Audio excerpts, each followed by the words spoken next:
Right? No. Not yet. I am so far.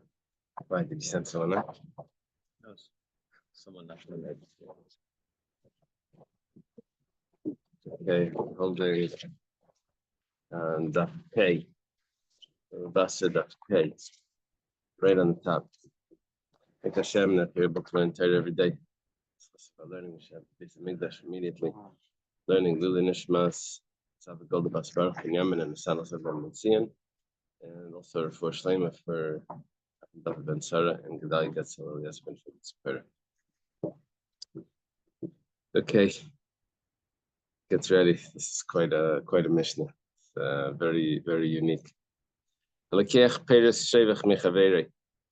Talking about someone that's buying not the entire bird cage, not the birdhouse.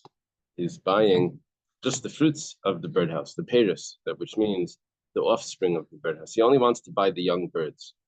Now, the way it works is like this, that every month the birds have 2 children. So that would be 24 children in a year, right? With the exception of Adar. So you have to take away 2 of those. Adar, for some reason, I'm not sure exactly why, the month of Adar, March or something, they don't have children. So if someone buys buys just the fruits, it's going to get all the birds that are born that year. However, what's going to be with the original bird, with bird nest, bird house? That's dovecote or something. Mafriach bricha rishona. He has to let loose, which means leave with the mother, the first offspring. The parent birds, mama bird, big bird, mama bird and papa bird. They need one child, one pair to stay with them. It's really the mother needs to stay with the daughter. That one pair needs to stay with them. It takes 2 months for the young to start to have their own children, their own offspring. 2 months. When they're 2 months old, then they start. Okay, so this birdhouse has, after 2 months, it will start to lay eggs, and that first set of young is going to stay with the mother when the person buys the rest of the offspring. At least 2 months. Offspring. Actually, you'll see that in a second. Hold on 1 second. Jonathan is asking until he's 2 months old, because then he's going to have his own. Wait for the Brisa, you'll see. Okay, that's our scientific lesson about birdhouses for the first line of the Mishnah. Now it goes Peres Kaveres. Let's say someone buys the fruits of a beehive. So Neitel Gimel Nechilim. Apparently, according to the way the Rashbam says this, is that it takes 9 or 10 days during the summer for there to be enough bees in the beehive for it to create a swarm. What happens is when the beehive gets too full, so it divides itself, and a whole bunch of bees go fly away. They swarm, fly away, and they attach themselves to like a tree branch. They hang like on this tree branch, and they're waiting to make a new nest, a new hive. They build until it gets bigger. Well, that will swarm and get bigger and bigger and bigger, but meanwhile there's a scout that's gone somewhere to find a new place, and then they'll all go to that wherever that new place is. If you have a hive ready, it'll go into a hive. It'll find a place where it's appropriate. So what happens here is that if someone buys the produce of a beehive, it means he's going to buy the swarms, not the original hive. The original hive is going to stay there. So apparently every 9 or 10 days, there would be a new swarm throughout the summer. Now, he says, that was in Greece, Rashi says, in Yavan. He says in Malchus Zu, this is the Rashbam, I'm sorry, it's not Rashi. The Rashbam, it's probably in France, he says it only happens 3 times. The first two are good. The third one is weak bees. It's not the younger ones, and they're not as strong.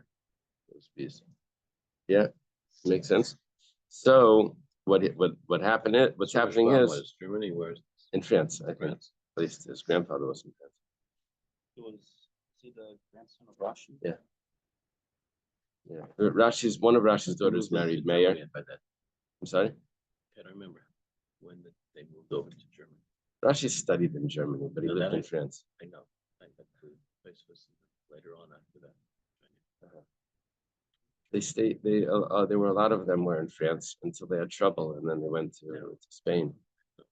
The Germans went like Maram Rothenberg's trouble.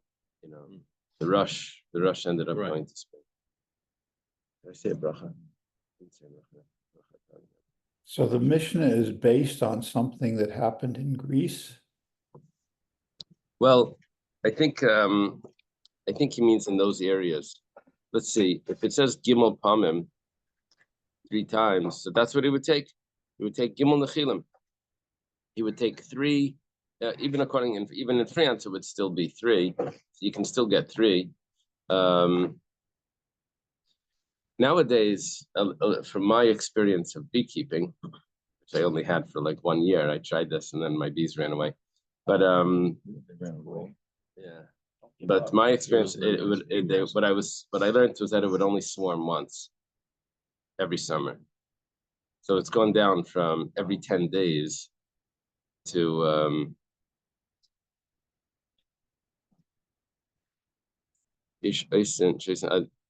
it would do it every 10 days, and it would do 7 or 8 times. I'm sorry. In Malchus Yavon, they would do every 10 days, 7 or 8 times throughout the summer. I guess the summer wasn't that. What are we talking about? 9, 10 days, 7 or 8 times. So let's say it's would that be 60, 63, or if it's 8, it would be 64. So it's only really over 2 months. Summer would only be only 2 months. Yeah. Okay. That why in the Negra Shul established, he set up maybe 7 of these hives that could go from one to another. Was there all? No, a hive stays to its house, to its home. But they're empty. They're empty. I think he's hoping that he's going to find swarms and he's going to bring them over. Today, what they do is there's a swarm. You cut the branch. You take a box. You go over to the tree. You cut the branch, and it falls in. And they'll make their hive, and you put a lid on it. And in the middle of that is a new queen. So they'll make their hive in this house, and you can move it somewhere. Okay. So you take 3 swarms. Masaris means that you stop it from procreating, from reproducing. Well, so we're going to see in the Gemara how to do that. Would be a large job to if that had to be manually to 10,000 bees, right? Wow. It's not how they do it, right? We'll see, and there may be another translation of the word Masaris. Chalis Dvash. Let's say he's not buying the bees. He's not buying the bees. He's buying honey from the hive. So then, meniach beis chalas, he has to leave 2 frames. Apparently, they had the frame, just like what they call the English beehive. So they have the 10 now it's like 8 or 10 frames. Rashbam says 10 or 20 frames. They pick a piece of wood, like a rectangle. It's hollow on the inside. It's just a frame. You just line it up like as if it's like book covers, just line them up in this thing. And the bees come and they create on the frame the wax. They make these, what's it called, the shape? What's the name of the shape of the hexagon? Hexagon.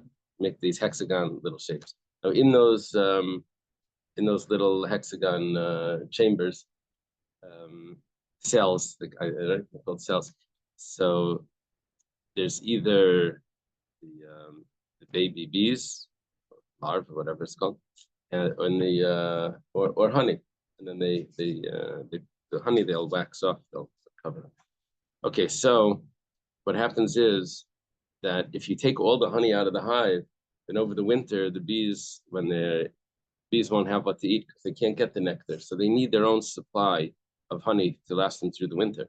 So you can't take 2 frames. You have to leave 2 frames there for the bees themselves.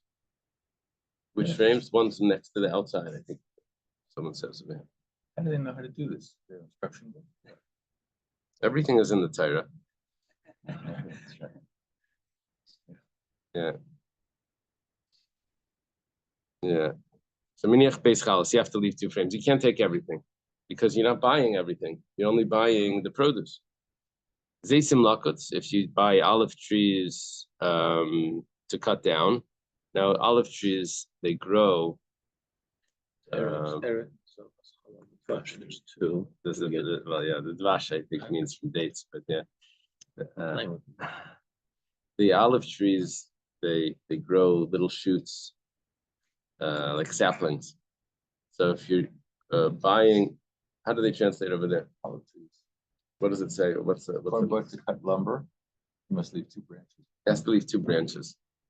Yeah, the interesting thing about olive trees is that olives fall right next to the base. They start to grow new trees, and the wood mixes together, and it becomes like one thing. That's why the olive wood is so intricate. It's like it's all new branches that are growing around the parent. Your children should be like olive branches around your table, like olive saplings, because that your children should be growing around the let's say, because they blend into one wood. So, but you have to leave 2. Shtei grufis would be 2 branches or 2 saplings, because you didn't buy everything. You only bought the produce. Okay. We have Jonathan. Here's your discussion. We said when it came to the birds buying the produce of the dovecote of the birdhouse, we said that you have to leave one pair of young birds to stay with the mother, so that it should continue. The nest should continue. Otherwise, everyone will just run away if there's no one left. What's a pair? A male and female. Male and female of the children, offspring? of the offspring. Yeah, you leave one pair together with the parents. What if there's no what if they just have one? Apparently, they have a male and female. So if they have like 2 boys. I don't know. Females. I don't know. Okay. I don't know. Maybe it doesn't work like that. Maybe they're not Sephardim Ashkenazim. It's exactly male female. It sounds like this is like the extension of I'm not sure. That has to do. This has to do with the sale, what the person is expecting to keep, what the purchaser is expecting to take. Mm-hmm. Yeah, it doesn't have to do with the kindness or. Okay, the Brisa says Brecher Rishayno Shniya. You said in the Mishnah that you only leave the first set of young. And the Brisa says, hey, you leave the first and the second set. Remember, we said every month they have another one. So we're talking about the second one would be, the first one was in Nisan. So you would have to leave Nisan in Iyar. And the Mishnah says you only have to leave Nisan there. First set of offspring. So Rav Kana says like Kasha, it's not a problem. I'm going to have Rav Kana a few times here. Twice at least. Rav Kana says it's no problem. Hala ima. Let me explain what's going on. It says that one set of offspring, it's not the Nisan babies, chicks or whatever the birds are called, and the Iyar chicks. That's not what it is. It's the Nisan ones, and then after 2 months, the Nisan ones are going to have their own offspring. And those offspring you have to leave. So it's one offspring for the mother, and one offspring for the first offspring. So it's mama bird, grandmama bird, mama bird, and baby bird. All right, that's it. The 3 generations have to stay there. Now, why is that? We're going to see, but because the mother bird would leave, the grandma bird would leave if her young isn't there. And then the mother bird would leave if the baby bird isn't there. So we don't want that to happen. Yeah. What about baby bird? What about that one? It's going to leave because so the Gemara is going to explain Gemara's going to explain that when you have 3 generations, you're good to stay, even though you don't have the children there. Gotta figure it out. Wow, that's a lot of birds now. Right. Makes sense. Grandfather. Yeah, well, yeah. If someone's purchasing all the other birds, you're only left with 6, Right. right? But that's good enough because it's 3 generations there. Okay, let's take a look in the Gemara. You'll see. The Gemara asks, what's the difference? When it came to the mother, we say that it will hang around the bird's nest because it has its young, right? The first generation, and it also has its mate, and that's enough to keep it from moving away to Century Village.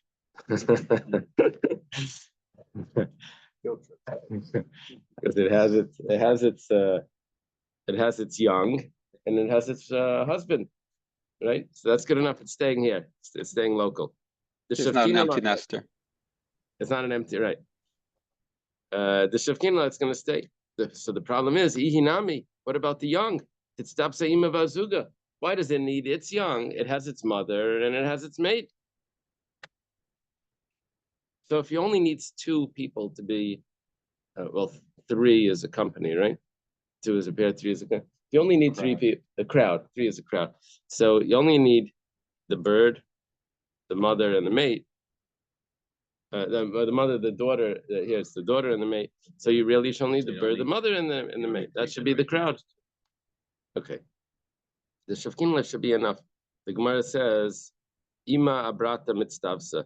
The mother feels that it's in good company when it has the daughter. Brata ima le mitztavsa, but the daughter doesn't feel it's in good company just with having the mother. Especially with the mother. Maybe the mother is because it's the mother-in-law also. Spoiled it. But the daughter needs the mother. But the daughter doesn't need the mother. The daughter's not satisfied with the mother. The daughter needs its own daughter. So okay. So now there's a discussion in the Rishonim. So does this mean that this daughter that needs the daughter, that daughter needs it's also daughter? So basically, but according to one opinion in the Rishonim, what we would do is we would leave for the original owner is the first offspring. That offspring 2 months later would have its own. We would leave that. The new offspring 2 months later would have its own. We would leave that, and it would continue going. That would always be. That's one opinion. The Rashbam says no. The Rashbam says it's only 3 generations, and he says that's enough, because even though we said that the mother is satisfied with the daughter's not satisfied with the mother, but the granddaughter is satisfied with the mother and grandmother.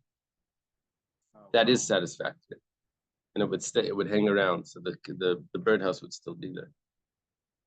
If Yeah. the chick is under 2 months, it needs the parents, it needs the mother. I don't know if it needs it, but it doesn't have its own nest until for 2 months. Okay. It says when you buy the beehive, you're not buying the beehive, you're buying the offspring of the beehive. So you take 3 swarms and then you sounds like castrate, but so you stop it from reproducing. Right. So the Gemara says, "B'ma misarsan." How do you stop the bees from reproducing? Right?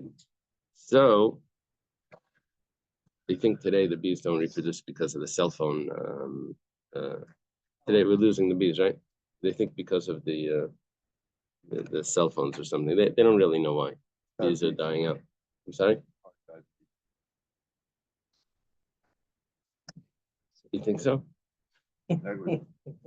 Well, I think it's even in the wild we're losing it. It doesn't have to do with the beekeepers. if it's just wild, then there's no job. All honey from bees. I hear some places like from flowers. Well, there's date honey. True. But we're talking about this is bees. This is a bee Right. discussion. Now, so how would you stop the bees from reproducing? So Amar Rav Yehuda Amar Shmuel. Rav Yehuda says, "Name Shmuel b'chardal." You feed it mustard, and What happens with the mustard? We had that once before. We had in Layachbar actually in chapter 2 in Baba Basra. We learned that you're not supposed to plant mustard next to your friend's bees because what's going to happen is it's going to go back and it's going to eat all the honey. So because what happens is it's bitter or sharp in the mouth, and the bees need to get rid of that flavor, and so they go back and eat their own honey. Now, how does that work? So there's two interpretations here.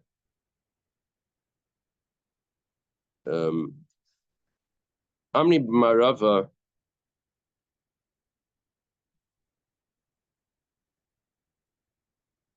In Eretz Yisrael, they said, Mishmeider Rabbi Yossi Bar Chanina, the name of Rabbi Yossi Bar Chanina. He's a student of Rabbi Yochanan, or student. Leichardal Mesarsan. It's not that when they eat mustard, they end up being like castrated, that they can't reproduce. Because their mouths are sharp, Rashba means to adjust that to bitter. They then go back and they eat their honey. Now, one interpretation here is when they eat their honey, how does that make them not reproduce? Because when they eat their honey, then the honey makes them produce more honey. When they eat the honey, then they'll produce more honey.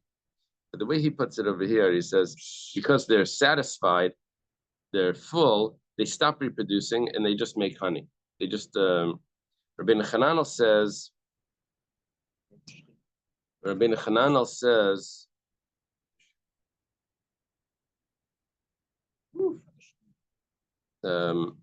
that they'll eat the honey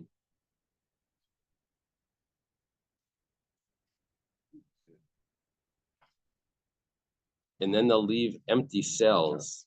They'll eat up the honey, they'll leave empty cells, and then those cells could get filled more with new offspring. It sounds like it's just making the hive larger. Okay, I guess the simple shot over here would be that how do they stop them from procreating is by feeding them mustard. Then they eat the honey. When they eat the honey, then they make more honey instead of procreating. They can only do either make honey or procreate. That becomes their job. These are the worker bees. Yeah, the drones, the male bees are just there to procreate. That's it. They have one job. The worker bees do all the female bees do all the work, everything. The males can't even get out of the cells on their own. They need the females to get them out. They're basically useless. So some of the bees are the worker bees are male or female? No, female? the worker bees are all female. They're all female? Yeah, and they could. They try to demonstrate. So the males said- do what exactly? They just mate with the queen, and then they die. How do they slay queen? How do you make sure there's a queen in each hive? I don't know. I think there's candidates, and then they decide, yeah, and they kill off the other ones, just like in Rome. Okay. They have now. They're able to tell that the bees get a signal from the flowers. There's a charge, an electrical charge, that we know which flower has nectar, positive or negative charge. So the bees know that. Yeah. There's communication between the flowers and the bees. Okay, that's what I read somewhere. Rabbi Yochanan Amar Neitel Shleisha Nechilim Besiris. Rabbi Yochanan says that what we said, that they stopped them from procreating, from that it's not what it means. He says you take 3 swarms in the intervals.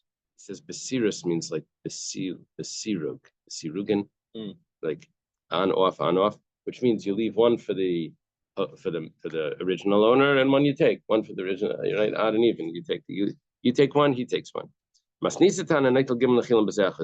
Brisa taught that you take 3 in a row. But from here on,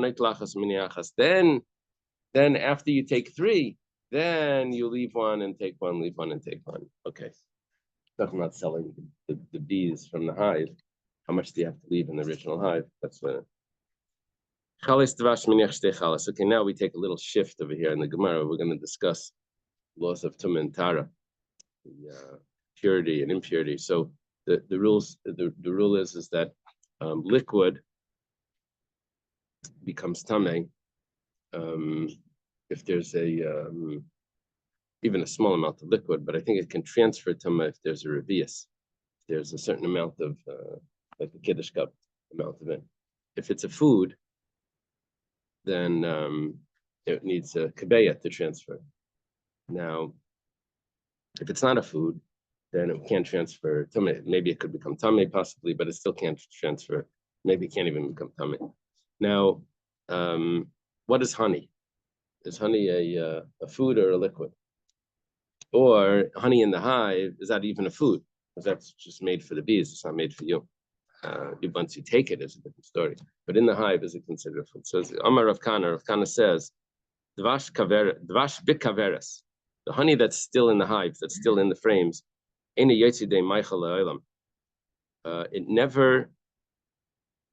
never goes out from being considered a food. It's always considered a food, even in the hive. In other words, the tumah, it will transfer tumah. It's a discussion. I forget if it's Rashi, Tosfos, or the Rambam. If it can contract tumah, if it's under a kabeya, but it can't transfer it, or it can't even contract tumah. That was a discussion. Alma, whatever the case is, kasava leibay machshava. You see that it becomes a food without any thought. Because even in the hive, even if you didn't decide, I am eating it, I'm not eating it, I will take this honey, or I'm going to leave the honey, it's considered a food automatically. Meisvei, the Gemara has a question. Exactly the opposite. Honey in the hive is not it's not considered a food. It's not considered a food or a liquid. It's nothing. You would probably have to decide that you're taking it for it to become a food, but naturally, the default is it's not considered a food. Amar Abaya gives a teretz. When did we say that it's not considered a food? It's not considered a liquid. It's not considered. It won't contract them at all. That's talking about the 2 frames that have to be left in the hive for the bees. That's the food for the bees. You don't take that, so that's not considered a food.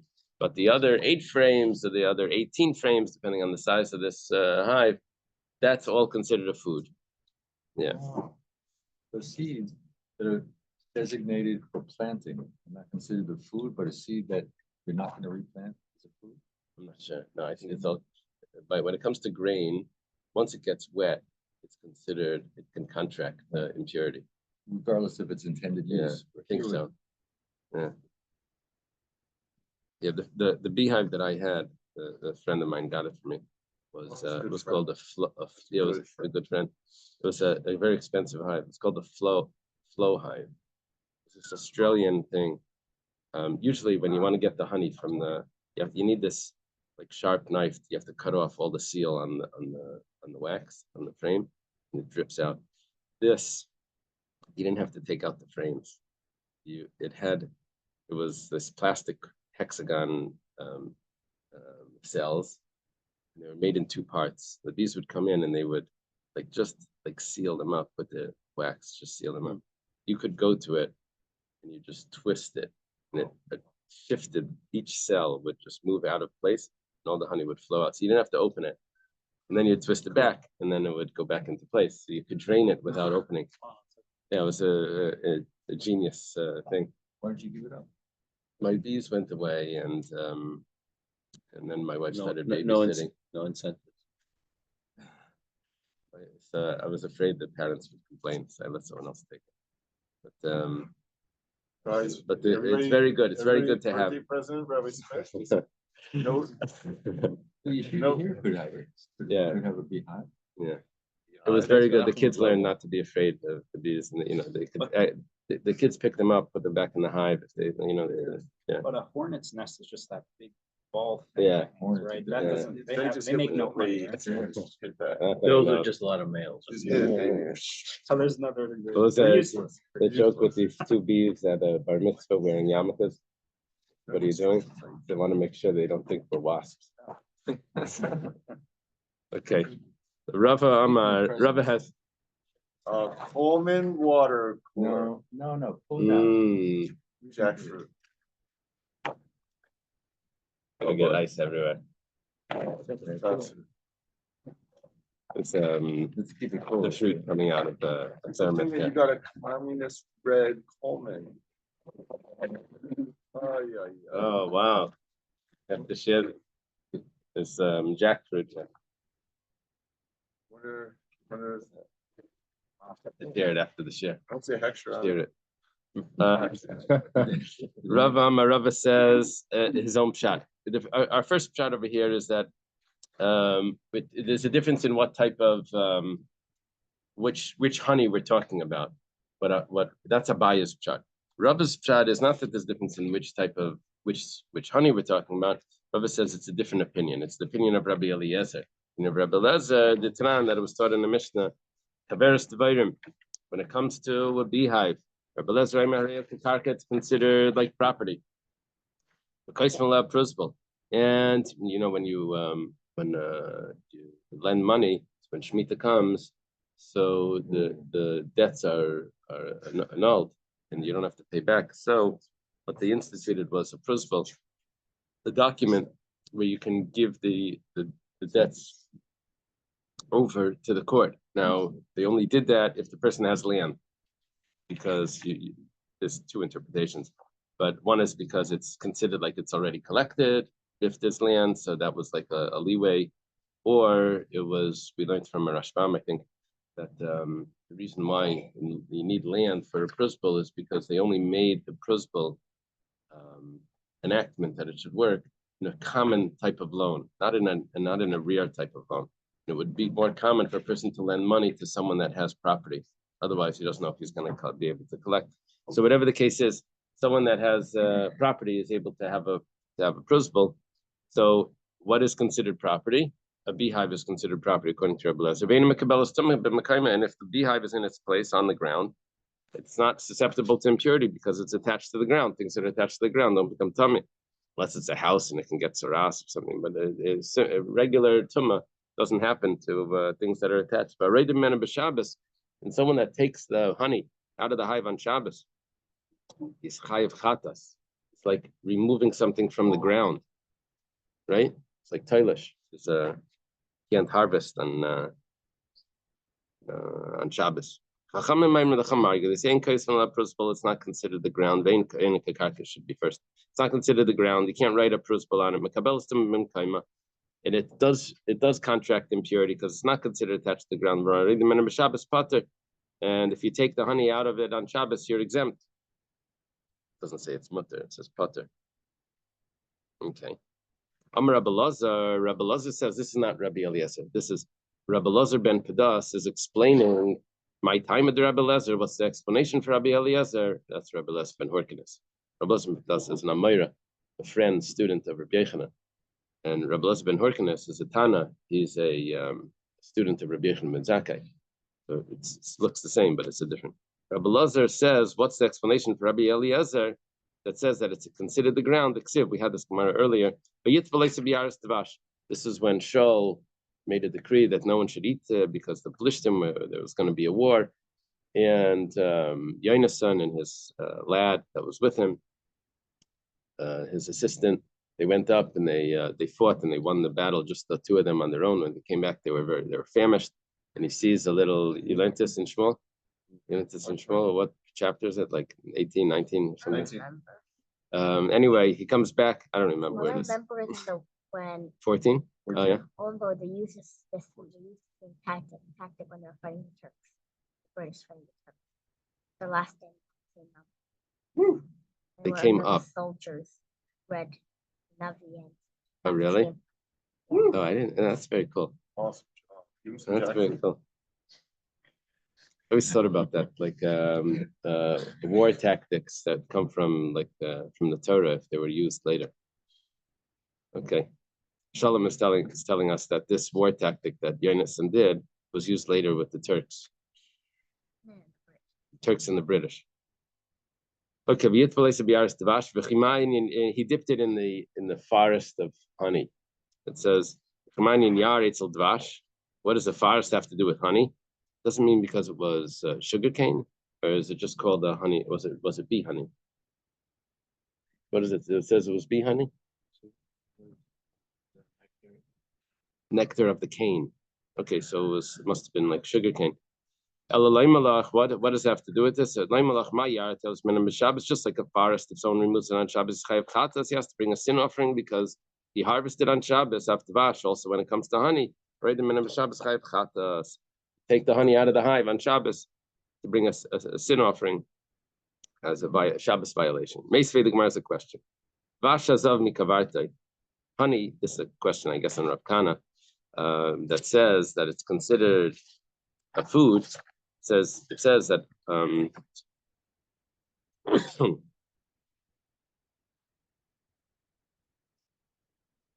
says honey that flows from the hive, it's not considered food or drink. Now, according to Abaya, that he said that there was a difference between this frame or that frame, that there was 2 frames that were considered part of the hive. There were 2 frames that weren't. There were not 2 frames. There were 8 frames that were considered food. Nicha. So to say that this is not considered a food because this is the first 2 frames. It's not considered food. Ela Rava. But according to Rava, 1 second. Rava wanted to say that the difference was not which frame it was. The difference was Rabbi Eliezer or the Chachamim. But Rabbi Eliezer would only say that it's considered part of the ground and not Mekabel Tamah if it's still in the hive.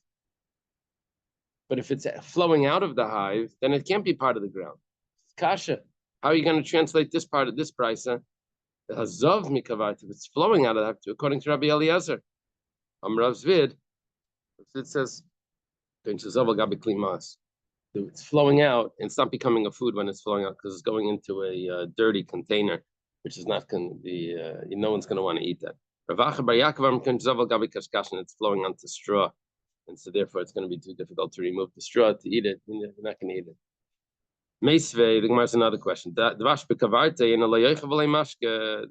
honey in the hive is not considered a food or a drink. But if you do think about it and you decide that you're going to eat it, then it will become a food. That's because you want to eat it. Lamashkin, if you want to drink it, if you want to make lemonade or something with this honey, so then metamitum mashkin, then will become tamei as a mashkin. According to Abaya, we can understand why this becomes tamei because we're talking about the first two frames that are not supposed to be food. But if you decide that they're food, then they will be food.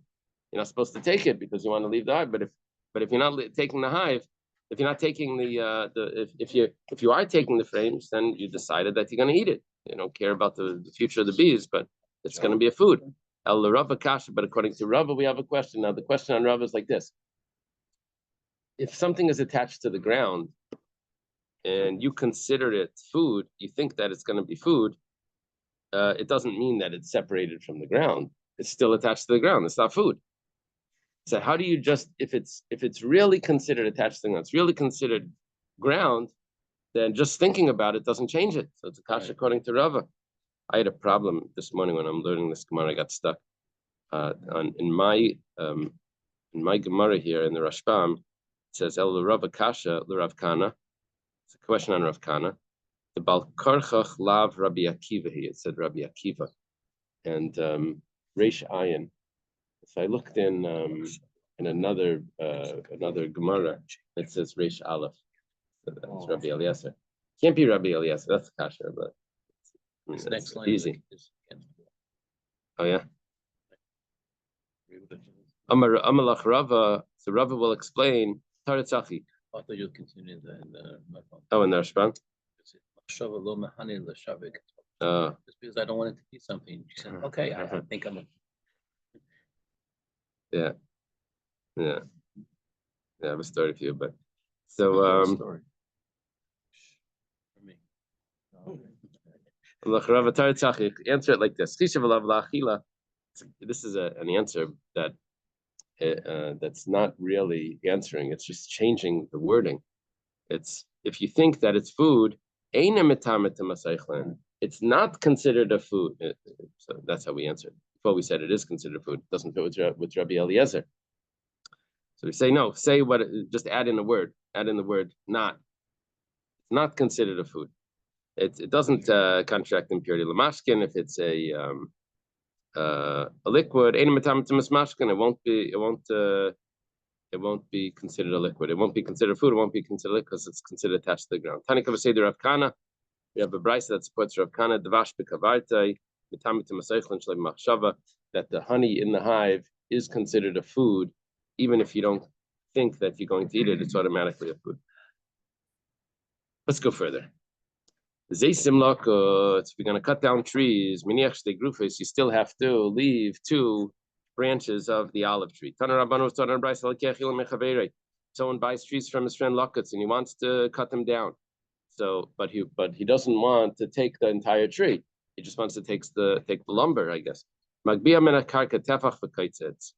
have to leave the stump. You remember the stump from the giving tree? You have to leave the stump. It's able to regrow. Yeah, it's able to regrow. If you leave a tefach there, it's gonna continue growing. You leave 1 tefach above the ground, and it will grow. If it's a brand new sycamore tree, then you have to leave gimel tefachim, 3 tefachim. Sadana shikma. If it's a sycamore tree that was already cut down before, and now you're cutting it down a 2nd time or a 3rd time, then you leave base tefachim. It will continue to grow back. If it's reeds or vines, you leave from the knot. These trees have knots in them. You cut right above a knot, and it will continue to grow back. Roses. Yeah, that's how you prune the roses, above a knot. But the kalam you have to cut on a slant also. The kalam if it's a cedar or date palms, there's no purpose in leaving anything on the ground because it's never growing back. It doesn't have branches. But you cut down a date tree, those palm trees, it's not growing back, right? Even the top falls off. Sometimes in the royal palms, the top falls off. It just stands over there like that. It's never growing back. So you might as well just uproot the whole thing, take the roots out, and take the whole tree. Vishen gives a machlef because the trunk isn't going to replace itself. The Gemara asks, you need 3 tvachim for the brand new sycamore tree. For a minute, I have a problem. We have a contradiction. It says, you're not allowed to cut down a sycamore tree in Shemitah year because that's considered work and it's going to grow stronger. And on the Shemitah year, you're not allowed to do work in the field. If you cut it down, it's going to grow thicker. It's going to grow better. You can't do that. Rabbi Yehuda and Rabbi Yehuda says, Kedarka, it's us. You're right. If you're going to do it regularly, it's going to be usher. But what you do is you leave 10 tfachim from the floor and you cut it. Then it's not going to benefit the tree. It's not going to grow back properly. Or you cut it flat with the earth. So if you cut it flat with the earth, it's not growing back. Now the Gemara is medayik. Miyamaretsu the kashi. It's not going to grow back. It's going to be bad for the tree if you cut it flat with the earth. But if you do it 1 tefach or 2 tefachim high, Ma'alila, it's going to be good. You said that in order for it to be good for the tree, it needs to be 3 tefachim. But it's not true. If it's only 1 tefach or 2 tefach, it will already be good. See, on Shemitah, you're not allowed to do that. Obviously, it's good for the tree. Amar Abaye answers like this. Gimel tefachim Allah. 3 tefachim is definitely good. Miyamaretz fadei kashila. If it's on the ground, flat with the ground, that's definitely bad for the tree. Mikan ve'elach, but from here and there, which means from the middle, leimakshi kashila. It's not good, it's not bad. Gabi Shvias, when it comes to Shemitah of Din and Midi Devadi Kashla, then we only allow you to do things that are definitely bad for the tree. Cut it directly on the ground or 10 tefachim high. Gabi Mekach, when it comes to a sale of Din and Midi Devadi Mala, you have to do something that's definitely good for it, which is 3 tefachim. Okay. When it comes to the date palms, when it comes to the cedar, so then the trunk is not coming back. The Gemara says, a cedar tree, the trunk doesn't go back. Rabchia bar Luliani says, what's the meaning of the pasuk? A tzaddik blossoms like a date palm, and like a cedar, he grows tall. In Lebanon, if you compare him to a date tree, why do you have to say it's a cedar tree? If you say it's a cedar tree, why do you say it's a date tree? As the Gemara explains, if it would say it's a cedar tree, we didn't say it's a date tree. You see,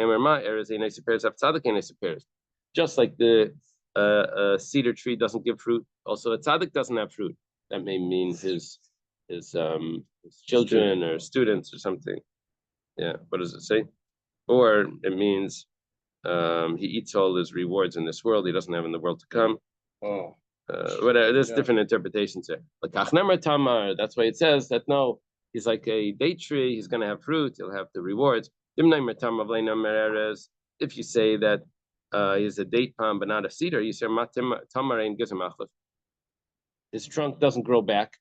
So if tzaddik and Gizamachlef, we'll say tzaddik, his trunk doesn't go back. I mean, if there's any misfortune, he doesn't recover. He doesn't have resilience. Kachnemer Erez. That's why it says Erez that no, he recovers. So you see, the trunk grows back by a cedar tree. Talking about there's different types of cedar trees. There's 10 types of cedar trees. It says in the pasuk, Etin bar midbar shita v'hadas v'eit shemen asim.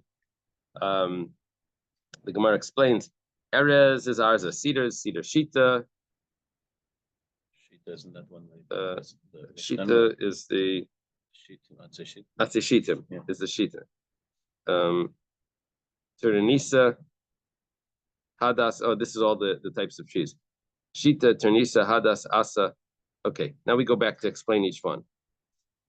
Hadas, asa. Hadas is the asa.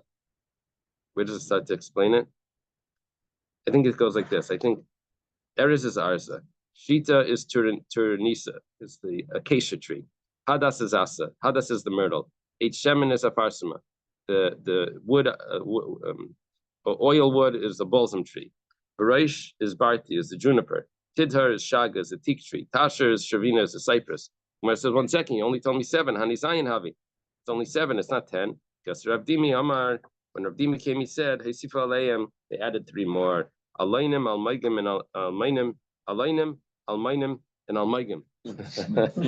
Those are 3 groups of Hasidim. No, Alaynim is butni.